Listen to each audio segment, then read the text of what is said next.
Total Control 871. Good morning, everybody. I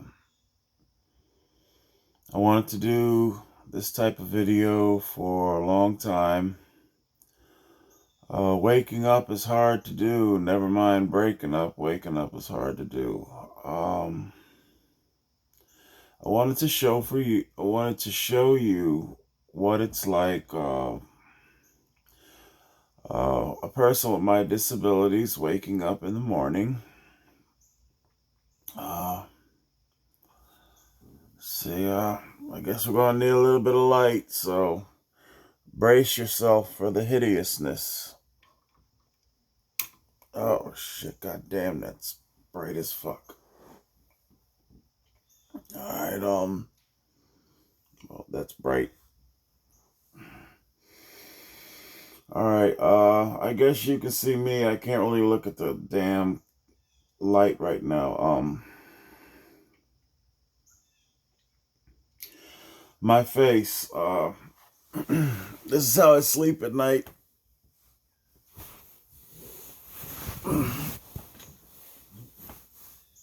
Let's see, can you see that? I need, two of the breathe rights. And I use, alcohol wipes to, these things to oil on the face so that this can adhere. As I've tried to say in the prior videos, not only, honestly, if I had a method, I also would like to pull the cartilage up over the nose bone to really open up, to really open up the nose there. So not only do I use it in the traditional fashion, but I have to tape it here and there to pull open the nostril. It's, wow, and pulling it up over. I wish I could, pull it up over the nose bone and breathe right. Excuse the pun. Breathe right. All right. I need to go to the bathroom. Well, if you're gonna see the train wreck of everything, then you might as well see. I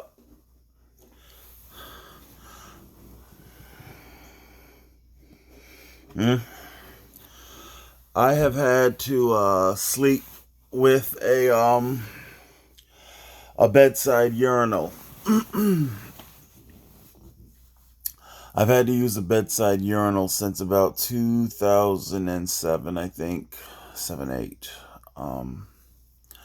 I've spoken about this also in prior videos. After the deterioration of my back injury, I'll just put it like that, when I lay down, my lower lumbar decompresses, and it takes about 6 hours for it to reset itself where I can stand up, and even then it's pretty stiff and pretty painful. If I have to get up and go to the bathroom, 3 hours in, I'm screwed. I have to be able to, I can't walk, basically. I'm basically paralyzed. I found that out the hard way, where I almost fucking pissed myself. But so this is morning for Total Control 871. I've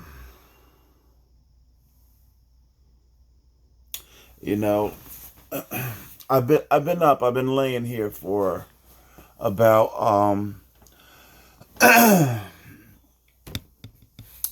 I've been laying here since about 5:45. It's fuck time. I don't have a clock in here. Shit. I don't think this thing will tell me the time while I'm recording. Um, Anxiety. I woke up during night terror. I have a lot of PTSD. Heart was just pounding, man, just pounding. And with that kind of anxiety, you can't go back to sleep. So it's you wake up, you're exhausted. I wake up, I'm exhausted. My left shoulder here, because I roll over and I sleep on my left side, it's just crushed. This it's and because it's the left arm, I can never tell uh the pain that's in it. Is it from cardiac or is it from me crushing my arm at night? I don't know. Um so I wake up. Let's talk about waking up.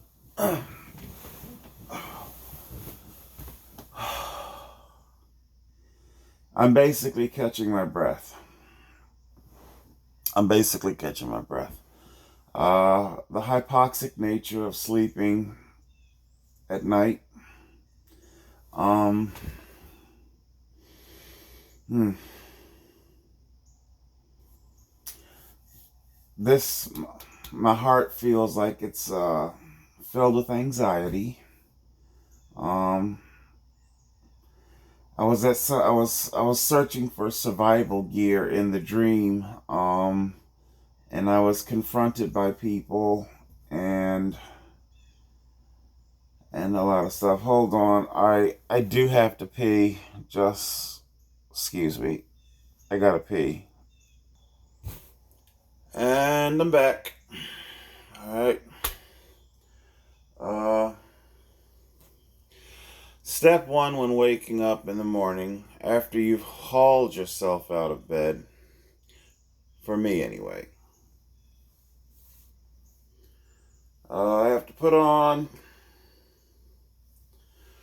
my job's medical compression socks. If I do not do this, then if I don't do this, then shit, sorry. uh, Hold on. If I don't do it, then my leg will, both my legs, they'll swell up. They will swell up to the point where I will not be able to fit inside of my shoes. Yeah, there's our surgical scar. We have a surgically rebuilt ankle. Um, I have to. I'm serious. That's the first thing I got to do. Because if you don't do that, you will not fit inside of your shoes. And it could take a couple of hours depending on how much you have swollen. So, in other words, if you don't do it, and say like if my social worker were to call me and say, Amir, we got to go to such and such, I'll be there in a half hour to come get you. Um, if I haven't had my socks on already, then, I might have to go barefoot depending on how bad I gotta be there because I won't be able to fit into my shoes. So if you'll excuse me, I gotta put these socks on, and it is for those of you who wear medical hosiery. It's not exactly like slipping on a pair of regular socks. There is a fair amount of effort and work in it. So excuse me. So I'm getting ready here. Well, I think you've seen the man boobs enough. So how about if I cut you a break on that? So I think we'll do our Super Friends today. Yay, Super Friends. Um, Getting dressed can be depressing. This might sound like a first world. I don't.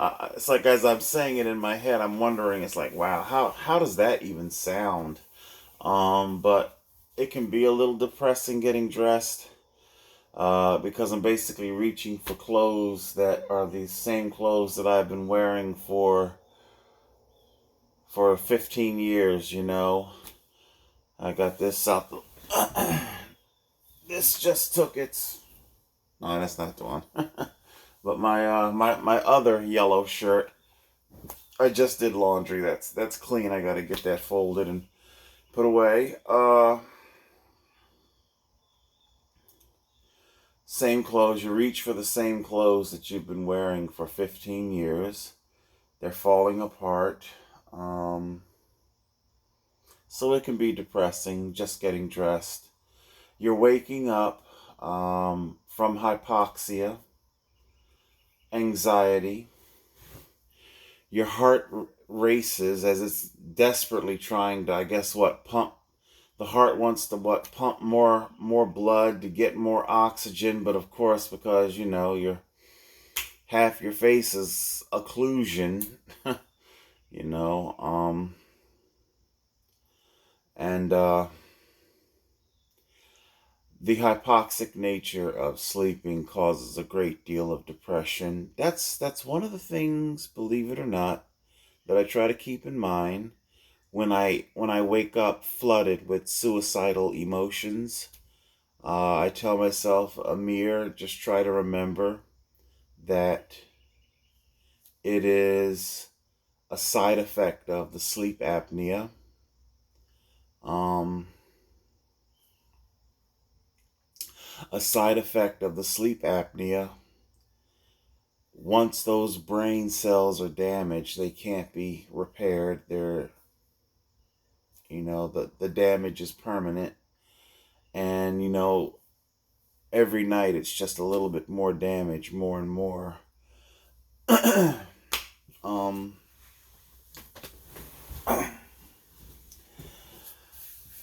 So yeah, I wake up physical pain, emotional pain, without trying to sound too boo-hoo, woe is me. Reaching for the same clothes I've been wearing for 15 years. Hey, I get it, I get it. There are people out there that got no fucking clothes at all. It's kind of why I say I feel kind of fucked up complaining about it, but hey, I'm here. I'm here. The whole purpose of the goddamn video is to tell you what it's like for me waking up in the morning. So there you go. And we're going to be covering another issue, if I can. If I can do that. We're going to see. Oh, all right. I'll meet you out at the recliner. Ha.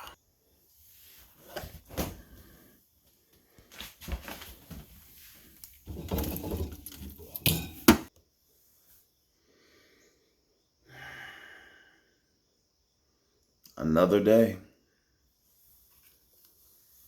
I do love my dude.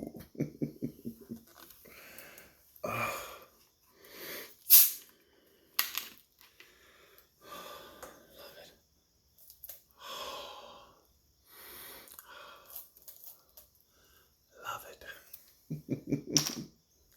See? And now I get happy. mm.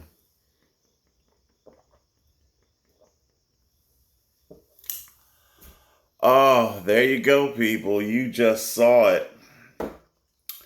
The first sip of dew of the day. First sip from a freshly cracked open 2 liter. Oh my God, is there anything better?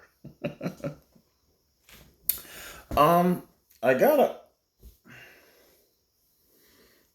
I'll show you. I got a bunch of I got a bunch of regular dew that I have no idea what in the world I'm going to do with it. I really don't like regular dew. I don't really like regular soda, truth be told. I love my diet dew. It's got to be diet. Oh, diet makes it right, baby.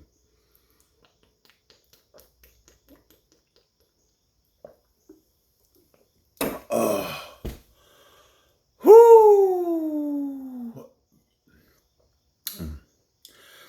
Yeah,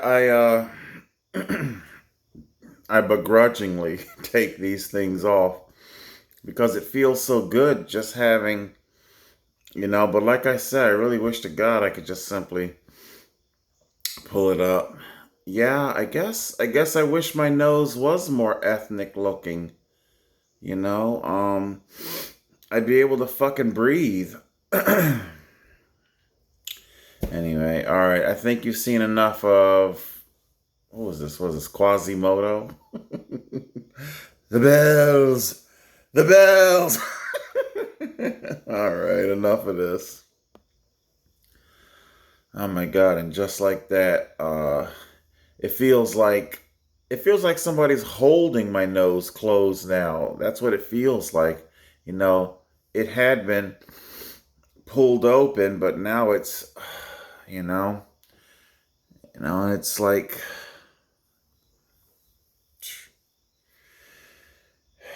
breathe, just breathe. Yeah, I wish I could just breathe. Um,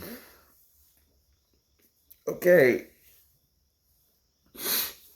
so my thanks to Breathe Right for assisting me in my sleep. And now the goal of today's video uh, was for me to wake up, and I also wanted to show you my cycling position. Show you what it's. Uh, uh, I'm trying to think here. I guess I'm still foggy in the head. I'm sorry, because a lot of people say, but you can ride a bike, and um, what I'm trying to explain to you with God, I wish I could explain it to you. Because of my body's geometry and how my body is built and constructed, uh, gravity actually assists me in the cycling. Um, there is it was featured, pretty sure it was. If I can find it as a freestanding video, then I'll link it down below, but I don't think so. But when GCN, Global Cycling Network, when they go to bike expos, they feature, far out bicycles, innovative technology in cycling, stuff like that. One such bicycle was a bicycle that it was propelled by gravity. What I'm trying to explain to you is just how energy efficient a bicycle is.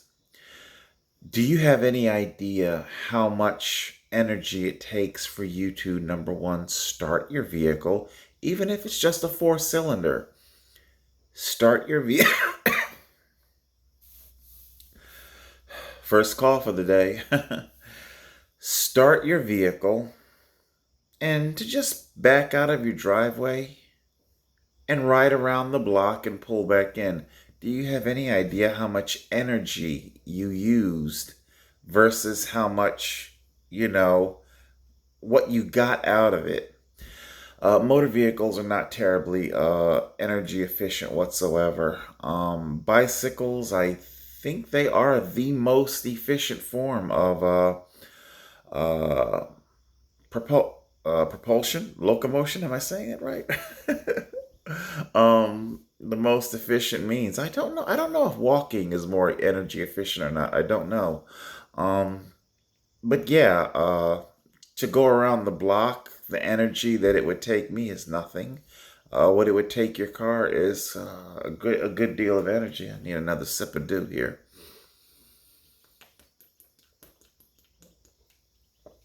Um, somebody invented a bicycle where if you just simply sit on the bicycle, a series of compression springs and mechanisms and all kinds of stuff where basically, I mean, you're not going fast, but it's the equivalent of you turning your car on, putting it in drive, and taking your foot off the brake. And of course, as long as you're on level ground, you move forward. And that's what happens. That's what happens with this bicycle. You get on it and you just begin to drift forward. That's just how energy efficient a bicycle is. Literally, it can be engineered where gravity just propels you forward. Um, what I would, because I got, what would you call it? Chicken legs. I'm saying it wrong. I probably would have to show you, but I see I'm already at 21 minutes here, and when you're using front and back, if I get to like 30, 33, then it's just going to chop me off, and I can tell you right now, I am not going to be able to get out, and because I have to set up the camera, see if I'm in frame. I'd have to get on the bicycle, and right now I haven't even taken my Aleve because I wake up just filled with every joint hurts basically. Um, like I say, I do wake up very much indeed exhausted. Um, and exhausted. But I want to show you my cycling position, my position on the bicycle. Uh, I've already spoken to you about my elevated breastbone, solar plexus, um, to give more lung capacity. Uh, I guess I'm trying to say is that the way my body is designed, if I just simply relax my leg will come down. You know how like I was busting Officer Dooney's stones, saying, "Give me a piggyback ride." Dude, it didn't even have to be a piggyback ride. Who remembers the old Groucho Marx Brothers slapstick where he would hand him his leg to hold? you know, he would hold his leg at the knee joint. you know, you know what I'm talking about. And it. I'm almost certain each one of my legs have probably got to weigh something like what 150 pounds maybe.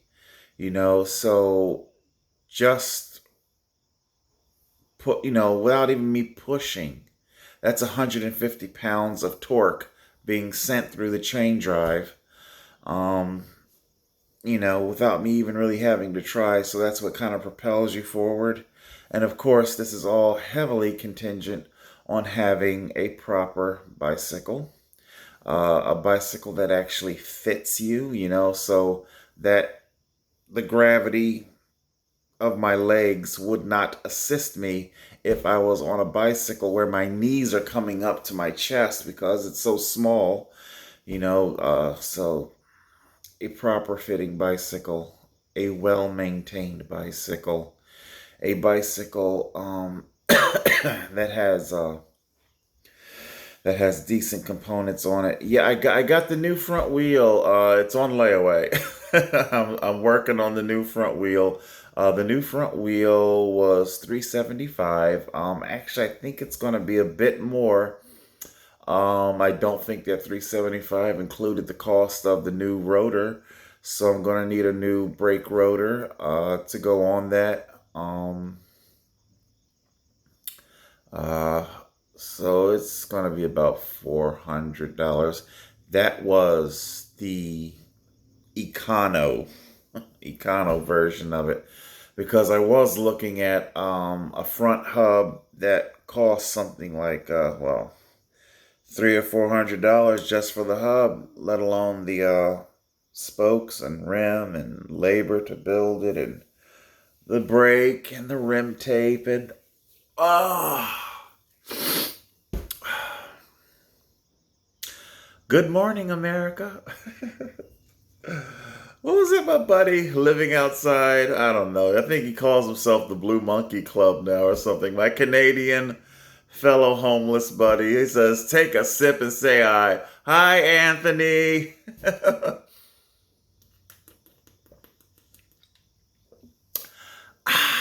That's what Anthony says. Take a sip and say ah.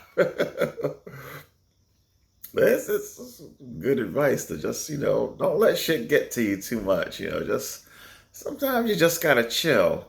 Like our like our college students. I mean, dude, I'm telling you, if I was a parent spending my money on my kids' education and that party was the worst trouble they were getting into, oh man, I'd take that kid any day of the week.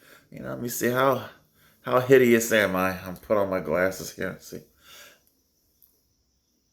Ooh, ooh, I'm seeing myself. Oh, I'm frizzed up here. Yeah, it's the morning. um, Yeah, if that was the worst trouble my kid was getting into, oh my God, your kid's sitting on the front porch, cracking open a couple brewskis, and what was it? Woo-hoo-hoo, looking out my back door. That's your child's wild. That's his wild 20s. Oh man, I would. I breathe easy with that. My child isn't drinking himself to death or forcing other people to drink themselves to death. My child isn't raping people when they're drunk. My child isn't murdering people by the dozens driving drunk. There is so much worse your kid could be doing rather than chilling out on the front porch, you know, listening to some hokey pokey music. Anyway, we're hitting the half hour here. This was my good morning. I don't think I'm going to be able to get on that bicycle. Not today. Actually, I do have to get on it today. I gotta do the recycling run. Oh yeah. Yeah, last month, August, that was 1 year. That was my 1 year anniversary of being housed. How about that?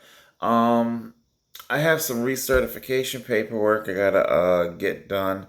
I'm waiting for documents to come in the mail to me before I can send it out to these agencies. And what I find interesting is that the most difficult thing now is the bureaucracy, of keeping my programs going. So it's like you are creating expense and difficulty, and but then again, hey, you're talking about America that destroyed its own economy. It just self-destruct its own economy for a fake pandemic based off of what is it now? Projections show, experts say, um, models indicate. So all this hypothetical shit that never happened. Hospitals remain empty. I'm sorry if I sound like a broken record, but it's the truth. You destroyed your economy. You destroyed a lot of people's lives. A lot of people's lives.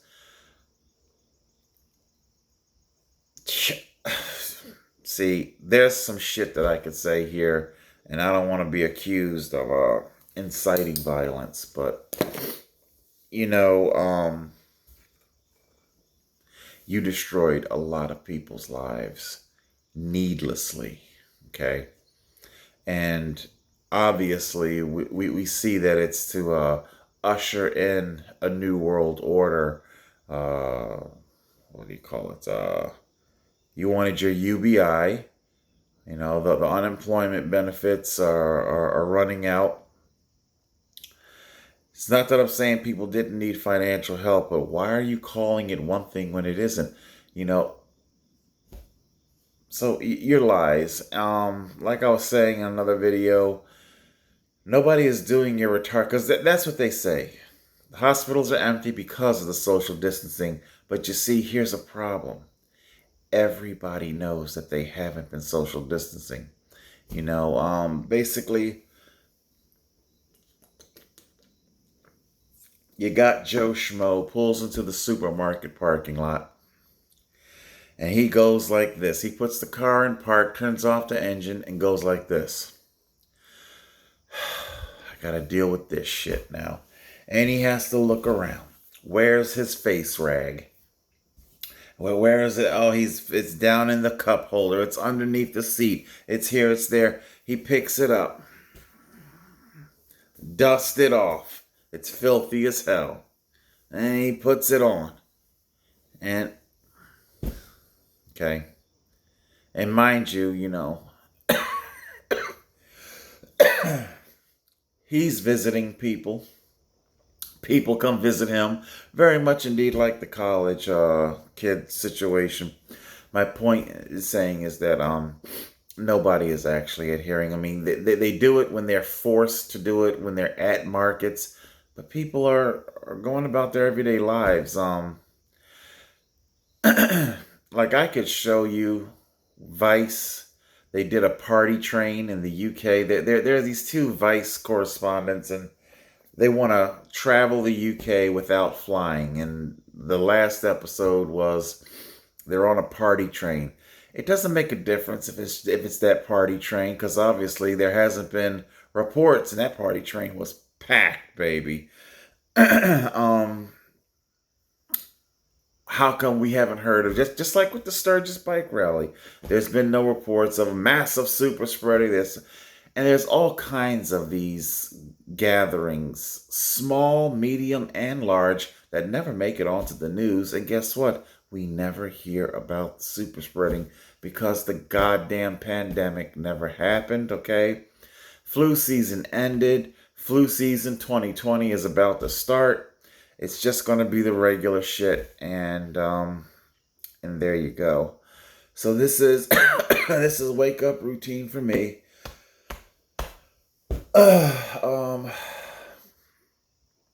Wake up with depression, wake up in pain, wake up and wish you didn't wake up. See if I can end with something a bit more happy. I'm hitting 33. This thing might chop me off any minute. All right. I don't know. Go get a brewski. How about that? Go get a brewski, crack one open, and you know what? Invite some friends over. Invite some friends over. Relax and get back to living life normal. Did you not notice it's going to take events like Sturgis, who give both middle fingers? We're coming. We don't give a shit. Philadelphia Naked Bike Ride, they caved. They didn't have their event. You could have had it. There's all kinds of. I was reading an article. Delaware handing out $600 violations for violating whatnot. Dude, you're going to need some Sturgis. You're going to need some Attilish Gem. You're going to need some total control at the hospital. You're going to need some goddamn guts, okay? You're going to have to not let the government bully you, because if you make it known to them, make it clear to them that you're not going to sit idle while they take your rights away from you. Then they're going to drop the act. This thing may have cut me off already. This thing may have chaptered on me. I don't know. All right, guys, that's it. Total Control 871. Invite some friends, crack open some brewskis, and enjoy your life. Total Control 871.